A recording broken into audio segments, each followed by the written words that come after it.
One thing I've realized about the videos that I make on this page is that it tends to trigger a lot of active alcoholics, sometimes recovering alcoholics, and even family members occasionally, because a lot of what I do, not everything, is from the perspective of the family. I come from, my spouse, if this is the first time seeing me, and my wife passed away from alcohol use disorder almost 5 years ago, and we were married for 25 years. And I tell a lot of the stories that I went through and the incidences and from the family perspective. I also get into the alcoholic mind quite a bit too, because being around it for 25 years, the experience from that is very insightful, to say the least.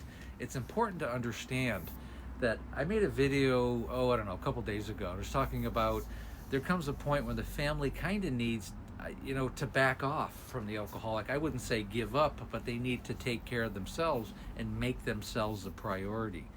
And it's not about giving up, it's about taking care of your own mental health. There's no point and there's no reason for family members to go down with the ship and to have their own, PTSD, stress related issues, physical issues that can affect your heart because their son or daughter or their spouse, will not seek help, and they're in denial, or all the other tragedies that can happen when you dealing with a late stage alcoholic.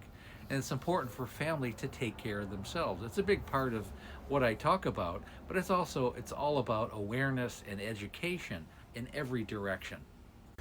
And nothing on this page is about disparaging my wife or alcoholics in general. That's not the purpose. People ask me all the time, do you have a lot of animosity? I mean, they think I'm coming on this page to like air dirty laundry or something. I mean, I would actually get a kick out of that. This is about helping other people by telling these stories. Alcoholics, active, recovering, and absolutely family members. These are all the people who are involved in this disease because it's a family disease. I'll take a perfect example of something that I would have gone through as a family member. I think it was my wife's third DUI. In fact, a police officer called me up. She went to a friend's house in Orange County and never came home. And I remember I called her friend up. Her friend didn't know where she went. She had left hours ago. And I was like, would you guys have alcohol at the party? She goes, yes. I go, well, Amanda, the way she is. She goes, well, I can't, I had a party. What do you want me to do? And I wasn't blaming the friend, but she did get a DUI. She never made it home that night. And a police officer called me up and said that they had arrested her and that she was in the town of Corona, which is like 45, 50 minutes from where I live. I'm like, oh my God. The next day, Amanda called me up from the jail, and she wanted me to come pick her up. And I went, are you kidding me? This is your third one. I mean, what are we going to do here? And my wife kind of had an attitude like, well, just come get me, don't worry about it. And I was less than happy. So I ended up actually driving out to Corona 50 minutes, and she had actually, they had let her out, and she had walked, because the jail was downtown, and she had walked to a local coffee shop. I met her at the coffee shop when we went in there, and she was, I don't know, drinking something. She goes, "You want to have some lunch?" I'm like, "No, I don't want to have lunch. I'm not, this is Saturday. It's like a Saturday morning." I'm going, "We're going home right now." She goes, well, what's the problem?" I go, "What do you mean, what's the problem? Where's the truck?" She goes, "Oh, I think it's impounded." "Okay, so I guess I'm paying for the impound.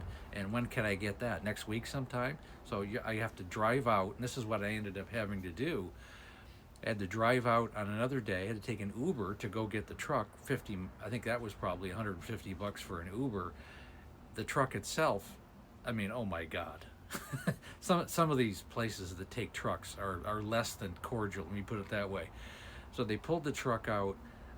She had somehow gotten in an accident that she didn't even know about. The driver's side mirror was hanging on the ground. One of the windows was broken out. I have no idea. Maybe the police broke it out to get her out. We'll never know. And I opened the car, and on the passenger side seat was one of those big 1.75 liters of red wine, and there was no top on it. It was sitting on the front seat. It was half empty, and the wine was actually dripping out onto the car seat and onto the floor. And I was like, why didn't the cops take the wine? I mean, think it would be evidence. They probably just didn't give a shit. I don't know. And then I had to spend, I think it was like $650. I had to have the car out of impound, had to drive it home, reeking of wine with broken windows, all smashed up. I remember getting home and going, man, do you know what happened to this truck? And she goes, well, I don't want to talk about it.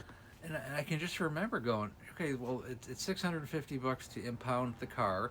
There's a broken side window, and the mirrors all smashed up, and there's scrapes along the side. So you probably hit the guardrail at some point.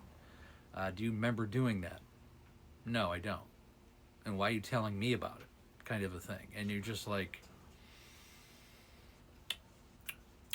this type of situation is what destroys relationships. And alcoholics, active alcoholics, have to have an understanding of what they put their family through. Okay, if you're a child and you're putting your parents through this, I mean, your parents are human beings. I mean, they will have limits. Your spouses will have limits. Nobody wants to live around this. And if this was an isolated incident, it would be a different issue. It's not an isolated issue. In fact, this was by far the last incident. In fact, it will escalate.